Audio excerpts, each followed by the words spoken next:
Assalamualaikum warahmatullahi wabarakatuh. Selamat siang pemirsa dimanapun Anda berada. Senang sekali saya Mawadah Warahmah kembali menjumpai Anda tentunya dalam program kesayangan kita yaitu Hidup Sehat, yang mana program acara Hidup Sehat akan menambah wawasan Anda seputar dunia kesehatan. Baik pemirsa, pada hari ini telah hadir narasumber kita yang sangat luar biasa sekali, yaitu Ibu Dr. Nurse Ratu Kusuma Escape M Biomed. Assalamualaikum Ibu. Waalaikumsalam Mbak. Bagaimana kabarnya hari ini Ibu Dokter? Alhamdulillah baik, siang ini baik. Sehat ya? Amin. Barakallah. Baik pemirsa, tentunya sangat luar biasa sekali pada hari ini program acara Hidup Sehat dengan tema kehamilan pada usia remaja dipandang dari sudut keperawatan. Nah, menarik nih, Bu Dokter. Pasti pemirsa pengen tahu nih, siapa sih narasumber saya pada hari ini? Karena biasanya kan dokter. Nah, kali ini pemirsa spesial untuk Anda yaitu dokter perawatan ya, Ibu Dokter ya. Silakan mohon diperkenalkan dirinya Ibu Dokter, kemudian seperti apa aktivitasnya dan pendidikannya. Dipersilakan Ibu. Terima kasih Mbak Mawar. Perkenalkan nama saya Ibu Ratu. Saya adalah salah satu dosen di Universitas Baitur Rahim yang dulunya STIKES atau Sekolah Tinggi Ilmu Kesehatan Baitur Rahim Jambi yang berkantor di Lebak Bandung. Nah, untuk pendidikan saya ini adalah perawat dari D3. Saya menempuh pendidikan keperawatan itu mulai dari D3 keperawatan dari Riau dan saya adalah aslinya Riau. Nah, kemudian saya melanjutkan pendidikan S1 keperawatan di UNAN Universitas Andalas Padang dan S2 kedokteran biomedik dengan peminatan atau kekhususannya adalah kedokteran sistem reproduksi. Nah, sedangkan S3-nya adalah di Universitas Indonesia selesai di tahun 2017 dengan peminatan atau kekhususannya adalah keperawatan maternitas. Wah, luar biasa pemirsa, berarti cocok sekali nih dengan tema kita pada hari ini ya, karena beliau memang merupakan dokter maternitas ya, dan luar biasa sekali dengan tema kehamilan pada usia remaja. Nah, untuk membuka tema kita pada hari ini nih Bu Dokter, sebenarnya apa sih garis besar tema kita pada hari ini dan apa itu remaja? Silakan dijelaskan Ibu Dokter. Oke. Baik pemirsa TVRI Jambi, sebelum mungkin kita membahas lebih lanjut tentang bagaimana sih gambaran kehamilan di usia remaja baik di Indonesia maupun khususnya nanti di kota Jambi ini sendiri. Nah, kita harus paham dulu ya, paham dulu apa sih remaja gitu loh. Nah, kalau di Indonesia itu mengadop atau mengambil rentang usia remaja itu dari dua sumber. Yang pertama itu adalah WHO. WHO atau Organisasi Kesehatan Dunia itu mendefinisikan remaja sebagai seseorang yang berumur 10 sampai 19 tahun. Nah, kemudian definisi yang kedua diambil dari Permenkes. Permenkes RI nomor 25 tahun 2014 itu mendefinisikan remaja sebagai seseorang yang berumur atau berusia 10 sampai 18 tahun. Nah, artinya apa? Dari dua definisi ini ada sedikit perbedaan rentang usia remaja. Yang tadinya menurut WHO itu 10 sampai 19 dan menurut Permenkes RI itu 10 sampai 18. Namun, untuk program-program di Indonesia atau kebijakan-kebijakan di Indonesia itu lebih mengacu kepada definisi remaja menurut WHO, Mbak. Oh, begitu. Ya, jadi seseorang dikatakan remaja itu telah berusia 10 sampai 19 tahun. Itu tentang definisi ya. Nah, setelah itu tentu kita harus tahu apa sih masa remaja atau seperti apa sih masa remaja. Kalau remaja itu kalau di masyarakat awam itu masa puber ya, masa puberitas atau periode puber. Nah, periode puber ini kalau sebagian orang menganggap itu masa badai. Masa tekanan masa banyak gonjang-ganjingnya ya, banyak gonjang-ganjing, penuh dengan tekanan. Nah, sehingga apa? Pada periode remaja itu remaja cenderung menunjukkan egonya, Mbak. Wah, ya, begitu ya. Egosentrismenya itu lebih menonjol pada masa remaja. Nah, selain ego yang menonjol, mereka ingin apa? Ingin dihargai, ingin diakui, memberontak.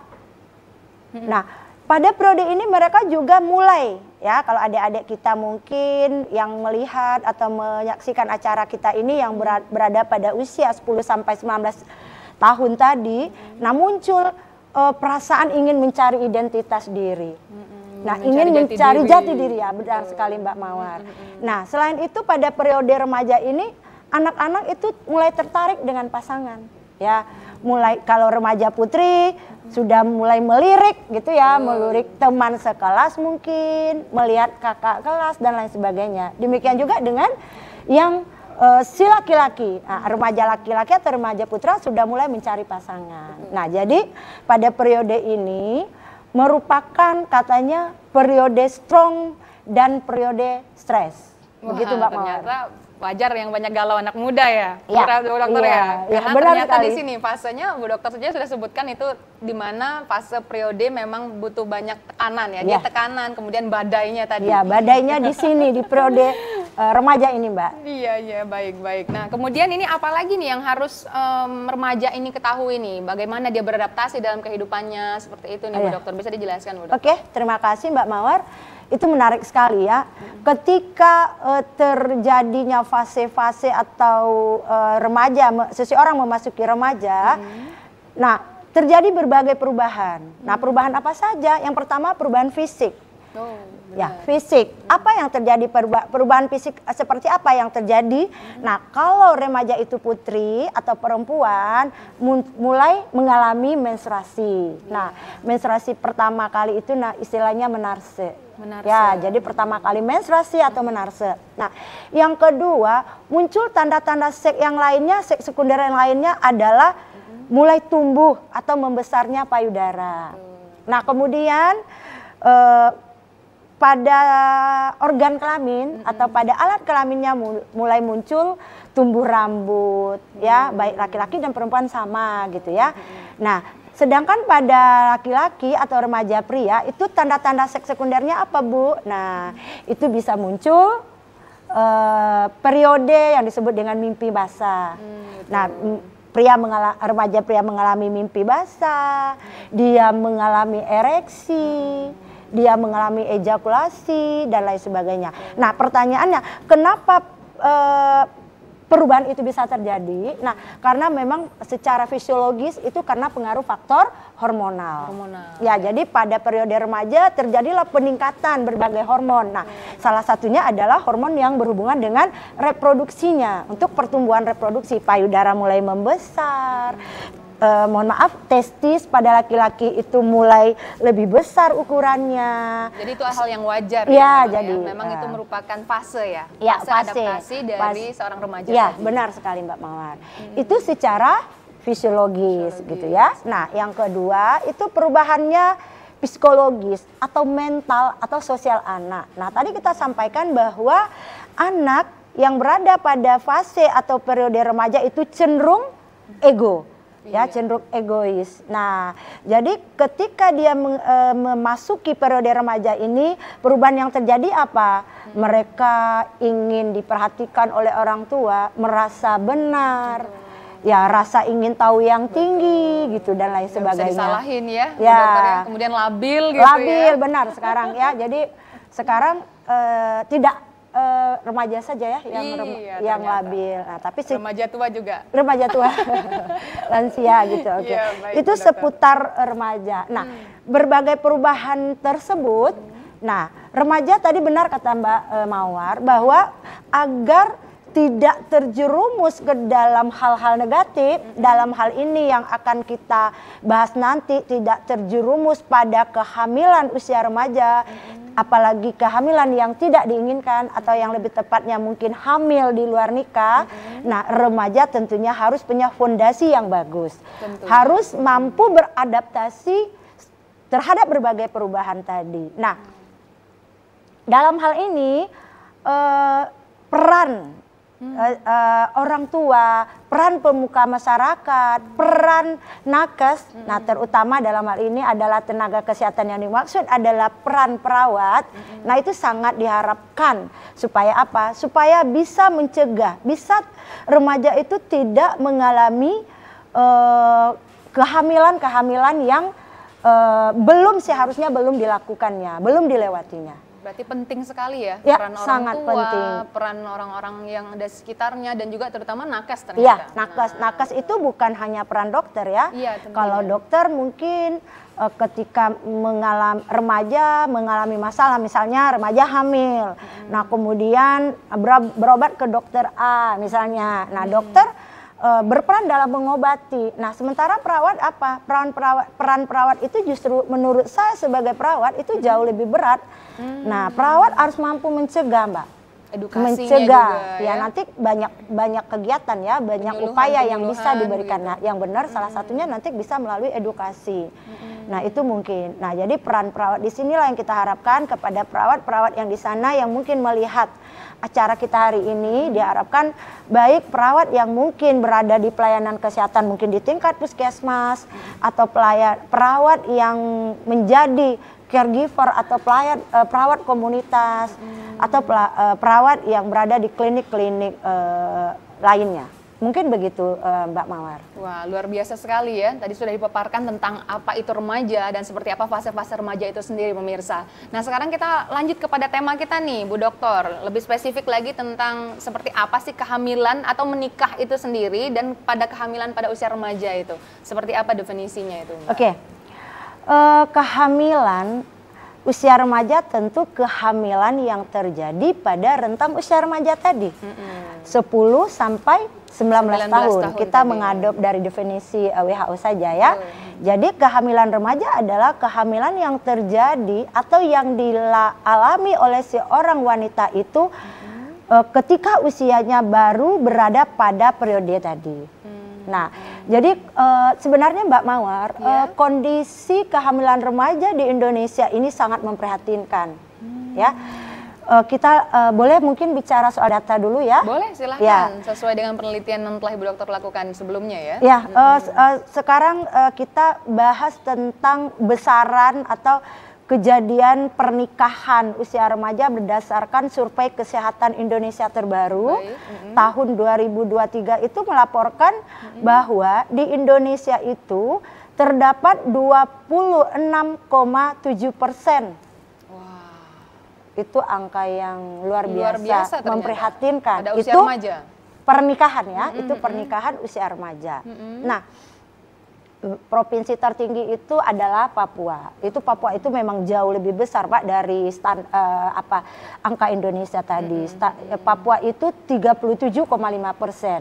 Mulai dari kehamilan 10 sampai 14 tahun, kemudian usia 15 sampai 19 tahun. Nah. Baik, mohon izin tampaknya sudah ada yang bergabung bersama kita ini Bu Dokter. Izin saya sapa terlebih dahulu. Silakan Mbak Mawar. Halo, Assalamualaikum. Halo, selamat siang. Siang, dengan siapa di mana? Iya, Bu, saya Triyono Budha Hari Artadana, Bu. Ya, Mas Rio, di mana Mas Rio? Iya, ini saya sebelumnya terhubung dengan Ibu siapa, Bu? Iya. Baik. Sayang sekali tampaknya terputus Ibu Dokter. Kami masih menantikan partisipasi Anda pemirsa. Bagi Anda yang ingin bergabung bersama kami, silakan menghubungi kami melalui line telepon di nomor 66385. Atau bagi Anda yang berada di luar daerah kota Jambi, silakan menambahkan kode 0741 atau di nomor WA 08117433 133. Silahkan bergabung bersama kami untuk bertanya seputar tema kita pada hari ini, yaitu pertanyaan Anda akan langsung dijawab oleh narasumber kita, yaitu Ibu Dr. Ratu. Baik Ibu, sayang sekali tampaknya tadi terputus ya. Mungkin juga faktor cuaca atau faktor operator dan lainnya. Baik, kita lanjut terlebih dahulu nih. Tadi membahas tentang survei penelitian tentang pernikahan itu sendiri. Angka ya. Angkanya. Dipersilahkan dilanjutkan kembali, nanti apabila ada yang bergabung nanti kita sapa kembali ya Bu Dokter ya. Oke, terima kasih Mbak Mawar. Kita lanjutkan. Nah, kemudian bagaimana dengan Jambi itu sendiri? Angka pernikahan di usia dini atau usia remaja 10 sampai 19 tahun di Jambi juga cukup tinggi, Mbak. Cukup memprihatinkan. Nah, berdasarkan SKI 2023 tadi, Jambi itu justru lebih besar dari rata-rata Indonesia. Diperkirakan 28,2. Indonesia tadinya hanya 26,7, Jambi itu sendiri adalah 28,2%. Artinya tingginya angka pernikahan di usia remaja di Jambi ini seharusnya menjadi perhatian kita semua ya. Iya, betul Nah, sekali. itu untuk data pernikahan remaja. Nah, adakah regulasinya nih Bu Dokter untuk pernikahan ini sendiri bagi anak-anak usia remaja atau batas usia yang harusnya sebaiknya menikah itu? Oke, benar. Tepat sekali pertanyaan Mbak Mawar. Nah, negara kita ini Mbak sudah mengatur dan sudah ada regulasi kapan sih bolehnya seseorang itu menikah. Nah, itu sudah diatur dalam Undang-Undang Perkawinan nomor 16 tahun 2019. Nah, undang-undang ini mengatakan bahwa seseorang baik pria maupun wanita itu boleh menikah jika telah mencapai usia 19 tahun. Nah, ini berbeda dengan undang-undang sebelumnya, Mbak. Kalau Undang-Undang nomor 1 tahun 1974 itu kalau laki-laki minimal berusia 19 tahun, sementara perempuannya 16 tahun. Tapi undang-undang itu dulu dan telah diganti dengan Undang-Undang nomor 25 tahun 2019. Nomor 16 tahun 2019. Wah, luar biasa sekali berarti ya. Semuanya telah diatur, sebenarnya ada regulasinya ya. Kemudian umur berapa? Berarti sebaiknya memang lepas dulu usia remaja tadi ya, sesuai dengan WHO tadi kan 19 dari 10 tahun. sampai 19. Oke. Sebaiknya sesuai regulasi dari pemerintah memang menikah itu di usia di atas 19 tahun. Begitu ya Bu Dokter ya? Telah mencapai usia. Telah mencapai usia 19 namun kondisinya begini Mbak, bagaimana kalau mohon maaf ini sudah terlanjur mohon maaf hamil, si perempuannya, si remaja putrinya sudah terlanjur hamil, kalau begitu nggak bisa dong Bu nikah. Nah, iya. Nah, Itu gitu seperti ya. apa? Bisa negara kita ini tidak kaku ya.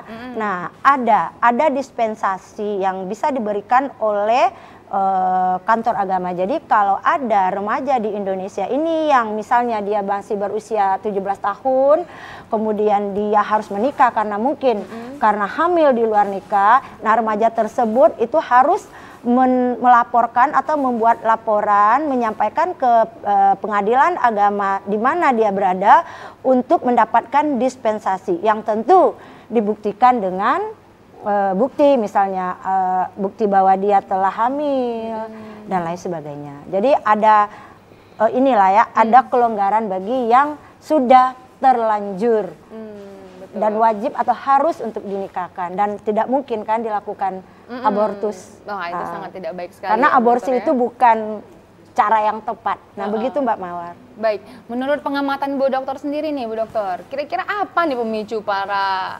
usia remaja ini memilih untuk menikah atau ternyata malah ada terjadi kehamilan pada usia remaja nih Bu Dokter? Oke. Mungkin penyebab mungkin ya, penyebab. Nah, terkait dengan penyebab, nah kehamilan usia remaja ini disebabkan oleh banyak faktor, multifaktor. Nah, yang pertama kita lihat dulu dari faktor dalam ya, dalam bisa dari keluarga. Nah, faktor yang pertama itu bisa karena lemahnya atau kurangnya kontrol dari orang tua. Nah, jadi memang kalau di Indonesia itu terutama ya remaja yang berasal dari keluarga miskin atau keluarga menengah ke bawah.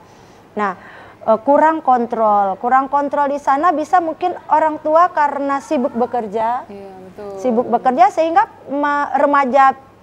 remaja putri itu punya waktu, punya kesempatan yang banyak. Nah, apalagi ketika itu dia mungkin sudah mulai punya pacar gitu ya. Jadi pengaruh pacar juga bisa. Mungkin si wanita tidak ingin melakukan hubungan seksual misalnya, tapi karena saking cintanya, bukti cinta ya. mungkin apalagi zaman sekarang ya anak-anak gen Z ya, generasi Z. Nah, sekarang nah itu yang kita takutkan, Mbak. Baik. Kontrol kurangnya atau lemahnya kontrol dari orang tua. Baik, menarik Bu Dokter. Mohon izin kita jeda iklan terlebih dahulu ya. Nanti boleh. setelah ini kita bahas lagi lebih luas tentang hal ini. Baik pemirsa, tetaplah bersama kami. Kami akan kembali setelah pariwara berikut ini.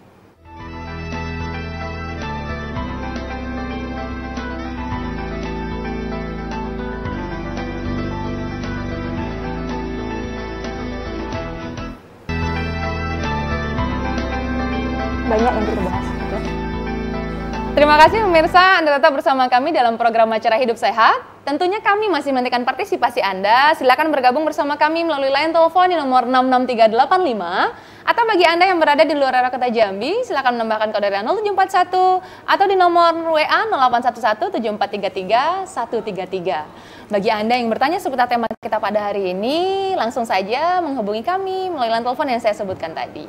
Baik, Bu Dokter. Menarik tadi pembahasan kita yang mana tadi sudah banyak dijelaskan oleh Bu Dokter tentang apa itu remaja, kemudian seperti apa regulasi dari pernikahan itu sendiri, dan juga tadi penyebabnya seorang remaja memilih untuk menikah atau terjadinya kehamilan pada usia remaja. Mohon diteruskan, dijelaskan kembali Bu Dokter, dipersilakan. Oke, terima kasih.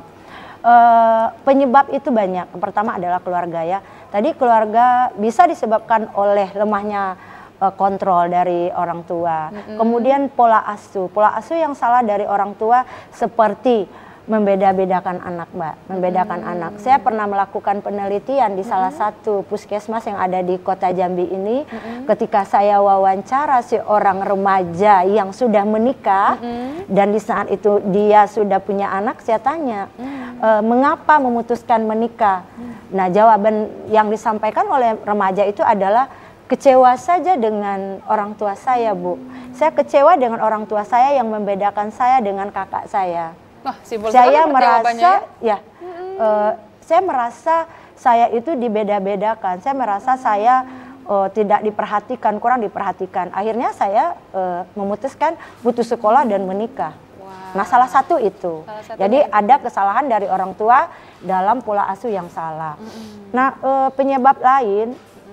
Nah, memang mungkin kita karena berhubung saya telah melakukan beberapa riset ya Mbak tentang kehamilan remaja ini, mungkin saya jawab berdasarkan pengalaman dan hasil riset saya saja, khususnya di kota Jambi ini banyak ya. Ada satu jawaban Mbak yang membuat saya itu kaget. Nah, memang ketika itu saya melakukan penelitian itu pasca COVID. Di sekitar tahun 2023 atau akhir 2022 ya, awal 2023. Sedang marak-maraknya COVID begitu ya, Bu Dokter? Mau akhir kayaknya, mau berakhir ya. Nah, ketika itu remaja tersebut telah memiliki anak usia 6 bulan dan dibawa oleh beliau ke posyandu remaja yang ketika itu saya dan mahasiswa dari Baitur Rahim itu melakukan penyuluhan.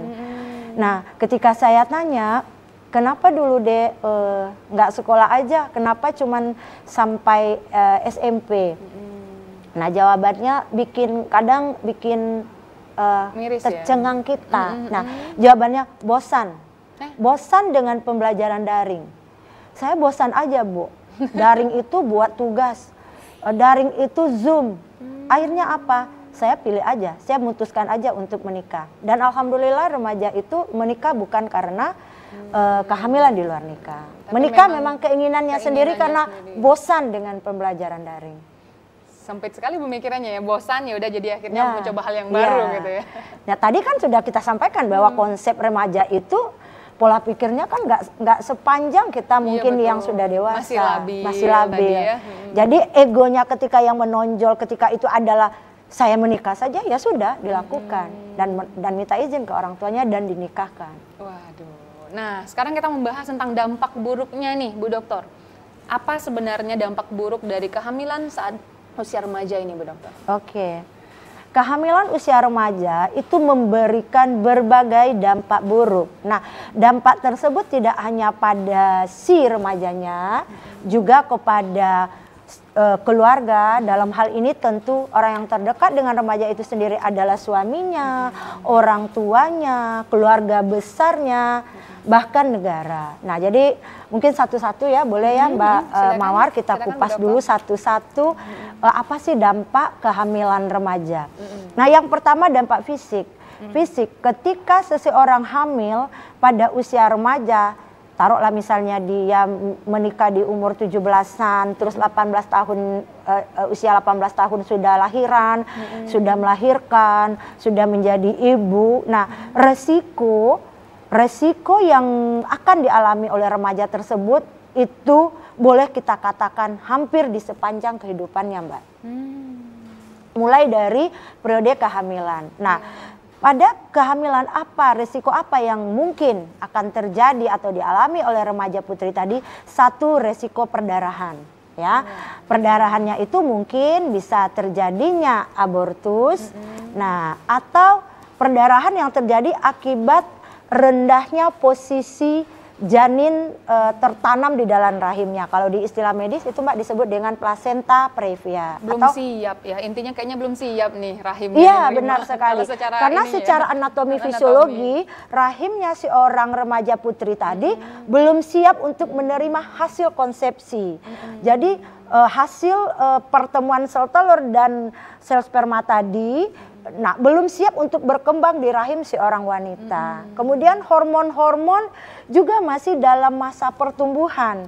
Berbeda dengan seseorang wanita yang dia menikah pada usia yang cukup. Nah, mungkin perlu saya sampaikan di sini, usia menikah yang aman, yang tidak beresiko, yang aman untuk hamil dan melahirkan itu ya 20 sampai 35 tahun, Mbak. Jadi kurang dari 20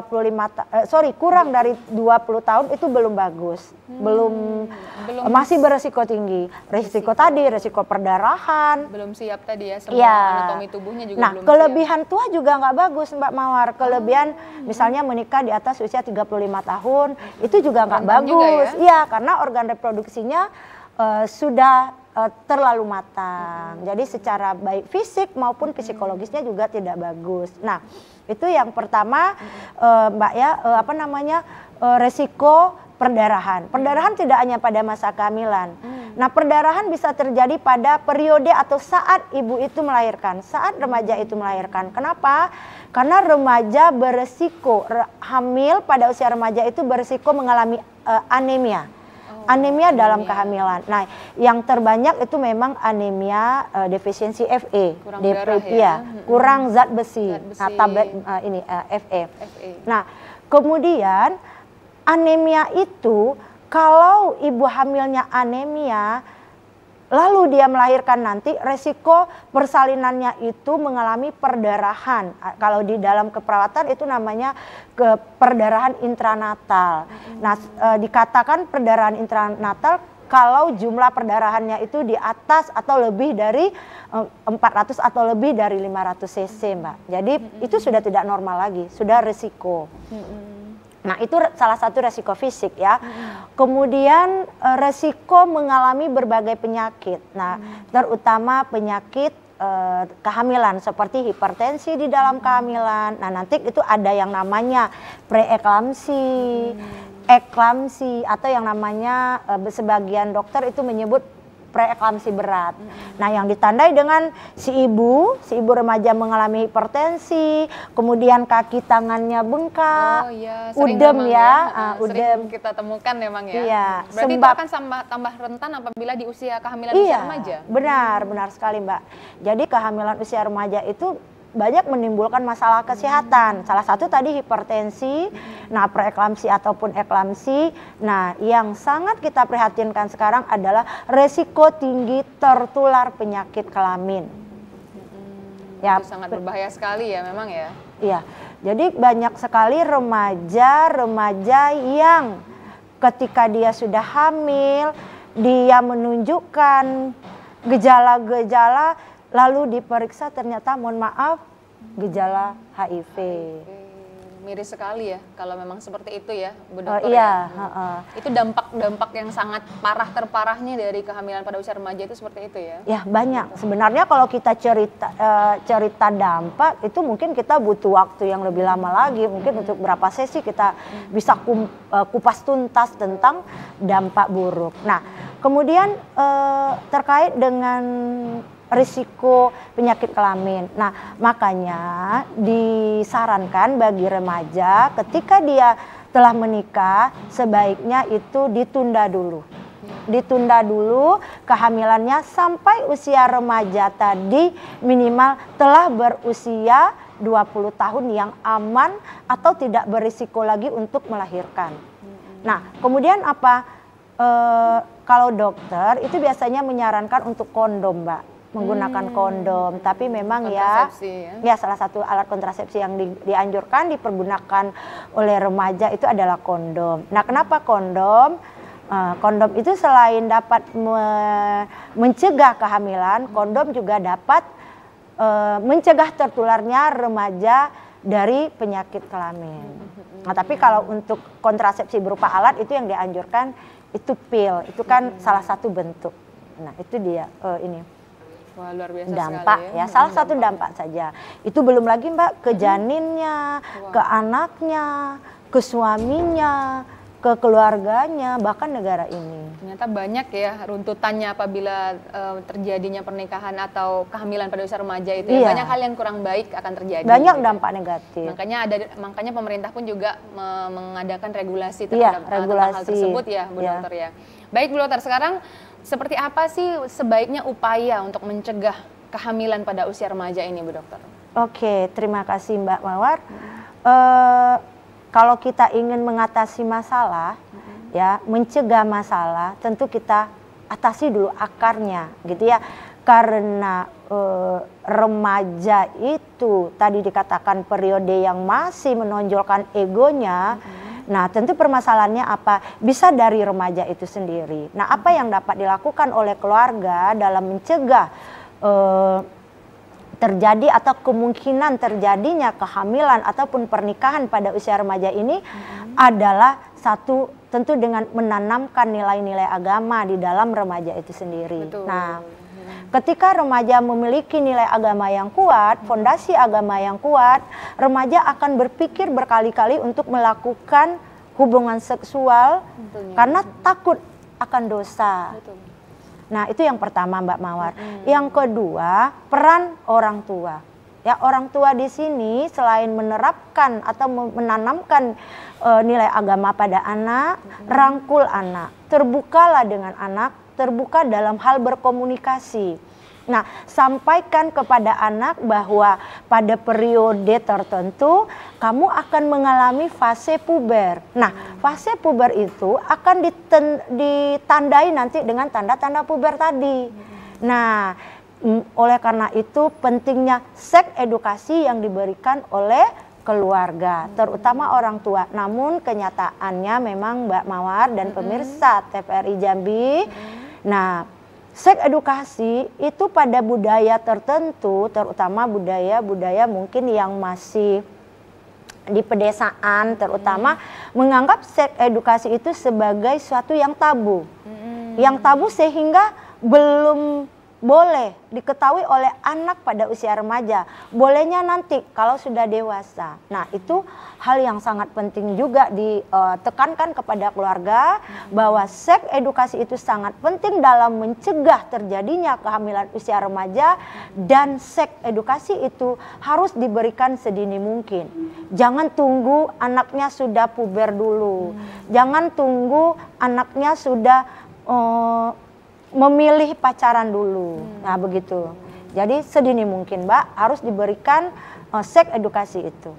Baik, Bu Dokter, menarik. Bu Dokter, mohon izin kita jeda iklan terlebih dahulu ya. Nanti setelah ini kita bahas lagi lebih lanjut.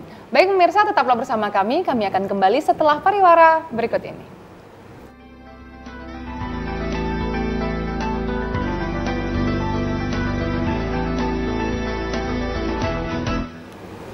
Terima kasih pemirsa, Anda tetap bersama kami dalam program Acara Hidup Sehat. Tentunya masih bersama narasumber kita yaitu Ibu Dr. Ratu Kusuma, Escape M Biomed. Nah, luar biasa Bu, tadi sudah membahas tentang seperti apa usia remaja dalam apabila menghadapi kehamilan ya. Dan juga lanjut tentang seberapa penting edukasi tentang seks itu sendiri. Nah, tadi terpotong sebelum iklan tadi Bu Dokter mau menjelaskan tentang pada tahapan usia berapa sebaiknya orang tua memberikan pengetahuan atau edukasi tentang seks ini sendiri. Dipersilahkan Ibu Dokter. Oke, terima kasih. Seks edukasi atau pendidikan seksual itu seharusnya sudah diberikan sedini mungkin kepada anak di dalam keluarga. Sedini mungkin, nah itu kalau berdasarkan berbagai referensi yang kita adopsi, nah itu mulai dari 0-3 tahun saja itu sudah dimulai Mbak Mawar. Nah, contoh ya, kalau misalnya untuk anak usia 0-3 tahun itu orang tua seharusnya sudah mulai mengenalkan. Misal nih, Mbak Mawar punya anak laki-laki. Nah, orang tua sudah harus mengenalkan kepada anak, nah adik ini laki-laki. Laki-laki itu berbeda dengan perempuan. Nah, laki-laki itu dia punya misalnya kelaminnya itu disebut dengan penis. Kalau perempuan itu vagina. Nah, ketika anaknya mungkin sudah beranjak lebih, misalnya usia 6 sampai 7 tahun, ya mungkin kelas 1 atau kelas 2 sekolah dasar lah ya Mbak. Nah, itu sudah mulai dikenalkan. Kalau ketika itu orang tuanya sedang hamil, nah itu dijelaskan, adik, mama lagi hamil nih nak. Di dalam perut mama ada adik. Nah, jadi mulai mengenalkan bahwa organ reproduksi wanita itu yang namanya mungkin betul ya, kita tidak harus menyampaikan ada rahim, tapi sebaiknya disampaikan dengan kata yang benar. Secara inilah ya, secara umum dulu ya diberitahu. Nah itu, jadi artinya apa? Edukasi itu diberikan kepada anak itu sesuai dengan tingkat perkembangan usianya. Nanti ketika mulai masuk usia 10 sampai 13 tahun, nah itu kita sudah mulai, orang tua itu sudah mulai menjelaskan ke anak. Kenapa? Nah, anak pada periode tadi kan sudah mengalami menstruasi, misalnya anak perempuannya, pada anak laki-lakinya sudah mengalami mimpi basah, kemudian sudah mengalami ereksi penisnya dan lain sebagainya. Jadi ketika itu orang tua mulai menceritakan dan dikatakan kepada anak tersebut bahwa hal tersebut adalah suatu kondisi normal. Jadi anak nggak perlu takut. Jadi anak tidak perlu menganggap suatu kelainan nih pada diri saya, tidak. Nah, itu yang penting. Nah, ketika anaknya sudah berada pada usia misalnya 13 sampai 19 tahun, nah itu biasanya Mbak itu periodenya sudah mulai melirik lawan jenis gitu ya. Lawan jenis sudah ya. pacaran. Udah nah, mulai jadi tahu gitu ya, ada rasa-rasa benih-benih cinta. Nah, tumbuhlah benar, sudah melirik, sudah bisa melihat itu kalau ada teman yang cantik, yang ganteng, sudah mulai tahu. Nanti mungkin dia bercerita, "Mama, teman adik itu ada loh yang ganteng tadi."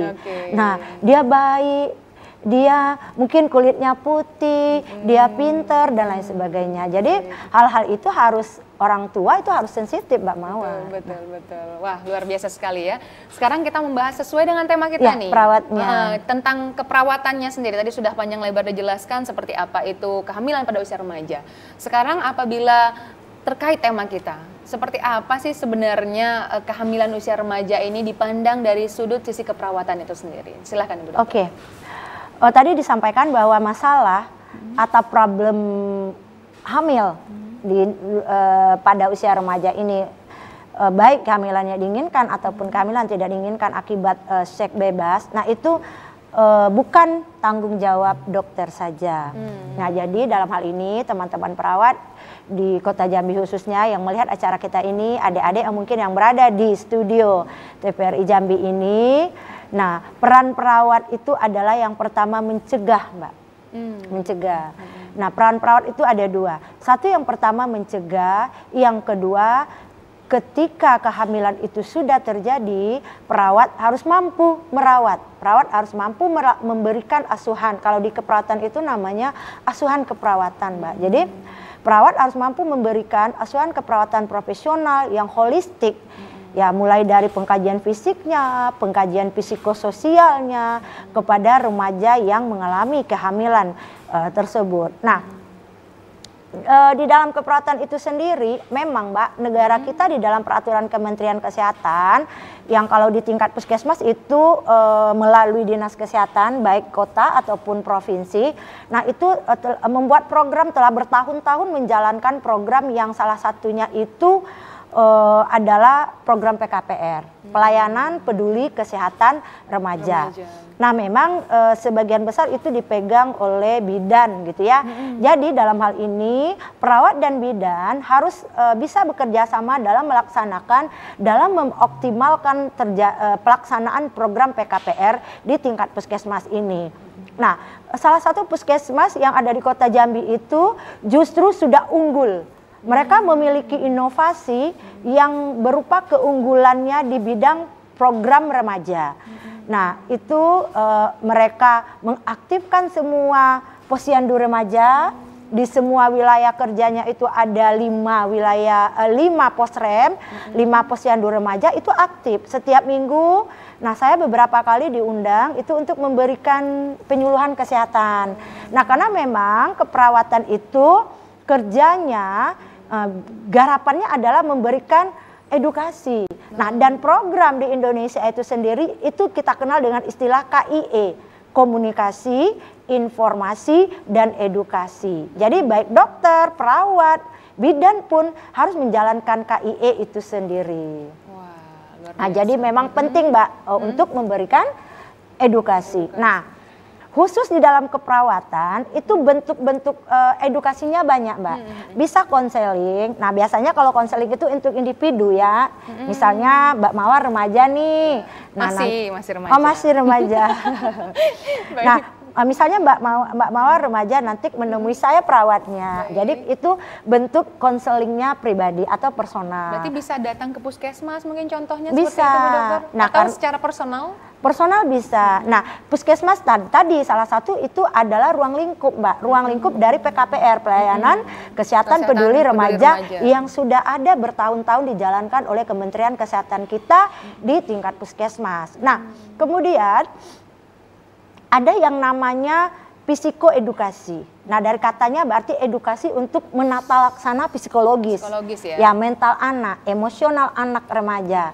Nah, itu bisa kita dalam bentuk terapi keluarga atau family terapi. Nah, di dalam keperawatan, di keperawatan jiwa, kalau saya kebetulan disertasi saya itu Mbak memang tentang bagaimana mencegah depresi pada masa kehamilan, persalinan, dan postpartum. Nah, kebetulan beberapa sampel saya di dalam disertasi saya itu adalah ibu remaja yang saya lakukan di Provinsi Riau di 6 puskesmas. Nah, jadi ketika itu saya berhadapan dengan ibu remaja, memang remaja itu cenderung menunjukkan gejala-gejala depresi. Misal ketika ditanya, nah, kenapa tidak disusukan anaknya? Kan sayang, anaknya baru sekian bulan loh, tapi tidak disusukan, tidak mendapat ASI eksklusif.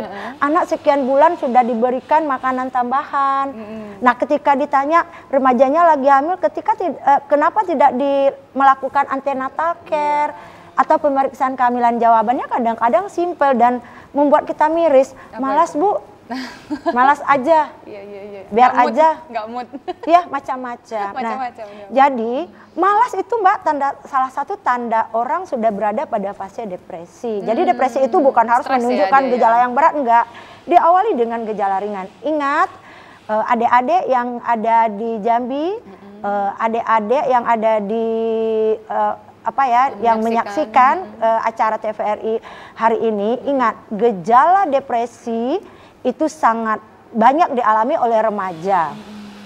Ya. Nah, berdasarkan disertasi saya, di Indonesia itu terdapat lebih kurang 15-20% ibu perinatal, ibu hamil, ibu melahirkan, dan ibu postpartum yang menunjukkan gejala-gejala depresi. Dan alhamdulillah saya di dalam disertasi saya yang saya kembangkan ketika saya mengikuti pendidikan doktor di keperawatan di Universitas Indonesia, alhamdulillah saya menematkan pendidikan di tahun 2017 itu Mbak, saya telah membuat model keperawatan. Nah, itu saya kasih namanya model ratu Mbak. Wah, sesuai nama Bu Dokter ya, luar biasa. Model ratu itu terinspirasi ketika saya membuat nama saya kan agak berbeda nih ya, Ratu, walaupun agak, jadi tujuannya nama asli mudah ya, diingat. Ratu Kusuma. Ya, jadi saya buat model Ratu. Dan kalau adik-adik mungkin pemirsa TVRI yang ada di rumah bisa membuka di internet, kalau ketemu dibuka model Ratu akan muncul di situ depresi postpartum Ratu. Di sana ada. Dan alhamdulillah Mbak Mawar, mungkin boleh ya saya sampaikan di sini. Luar biasa. Nah, hasil penelitian saya itu sudah saya publikasikan di jurnal internasional di tahun 2019 itu di Barcelona, Spanyol. Alhamdulillah. Ini bukunya ada nih, yang ada di bawah nih kayaknya bukunya nih. Bukan. Ini buku yang tentang apa nih? Yang tadi di jurnalnya Mbak. Buku ini buku juga. Nih ada pemirsa, teman-teman perawat yang ada di Jambi khususnya Di tahun 2023 saya telah menulis kehamilan usia remaja dan berbagai permasalahannya. Di sini saya susun secara teori atau konsepnya dan juga saya susun berdasarkan riset saya sendiri. Wah, jadi riset saya salah satu di puskesmas yang ada di Kota Jambi telah saya tuangkan di buku ini. Boleh mungkin saya titip ya? Wah, baik. Saya titipkan ke Ibu Mawarnya untuk kasih. Semoga bermanfaat. Saya titip. Ini mungkin diterima. Terima kasih Bu Dokter. Nah pemirsa, ini kita sekalian ada edukasi dan juga diberikan buah tangan nih tentunya untuk menambah pengetahuan seputar kehamilan remaja. Nah berarti ini salah satu bentuk yang memang benar-benar dilakukan oleh Bu Dokter ya sebagai dokter maternitas tadi. Itu apa lagi dong Ibu Dokter yang telah Bu Dokter kembangkan selain model ratu tadi dan juga selain buku ini menulis ini, itu apa lagi yang sudah Bu Dokter lakukan upaya untuk mencegah nih kehamilan remaja ini? Silakan Bu Dokter. Terima kasih. Jadi selain saya mengembangkan model, ya saya telah menulis buku tadi yang telah kita saksikan bersama-sama. Saat ini saya sedang mengembangkan model keperawatan yang saya kembangkan dari model ratu dan saya tambah satu lagi model, itu namanya model Mercer, Ramonate Mercer, untuk mencegah depresi pada ibu remaja. Wah. Baik Bu Dokter, mohon izin Bu Dokter kita jeda iklan terlebih dahulu, nanti setelah ini kita sambung kembali. Baik pemirsa, tetaplah bersama kami akan kembali setelah pariwara berikut ini.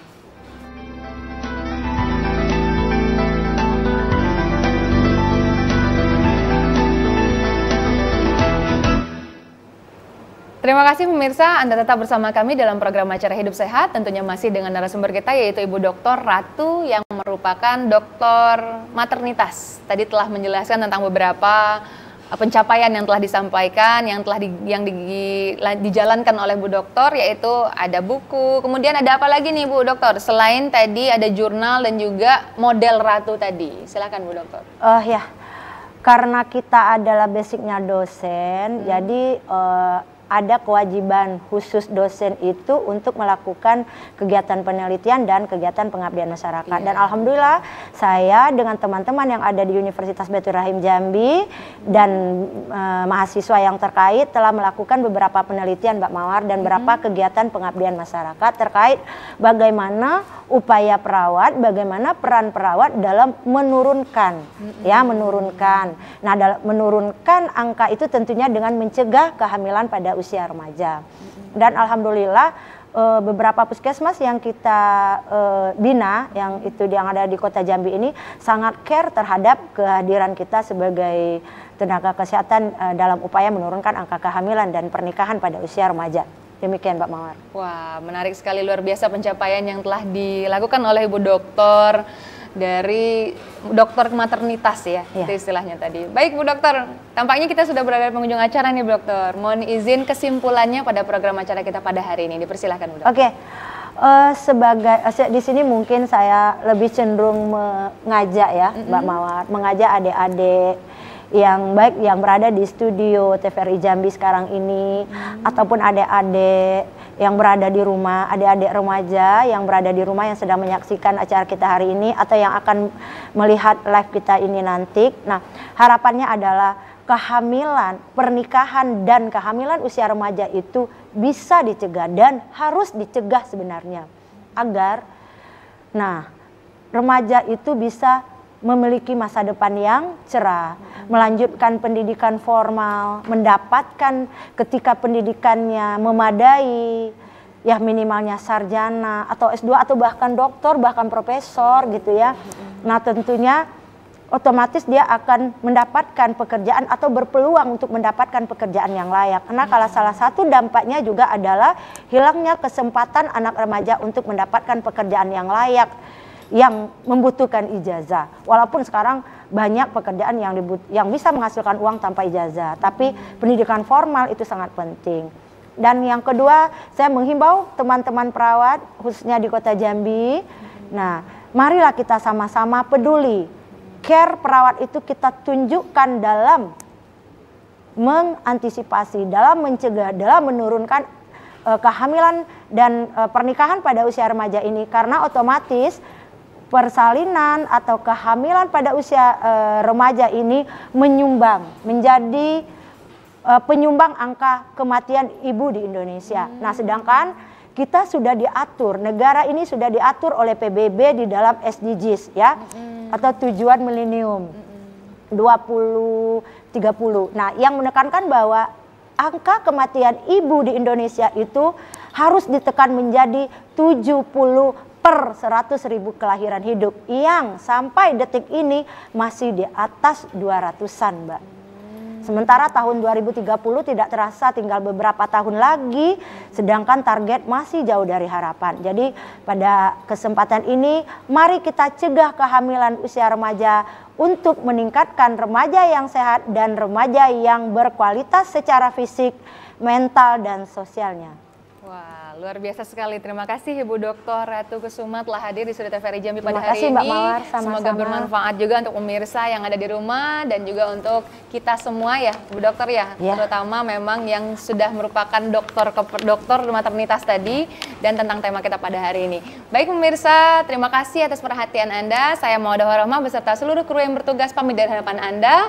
Terima kasih. Assalamualaikum warahmatullahi wabarakatuh. Waalaikumsalam warahmatullahi wabarakatuh.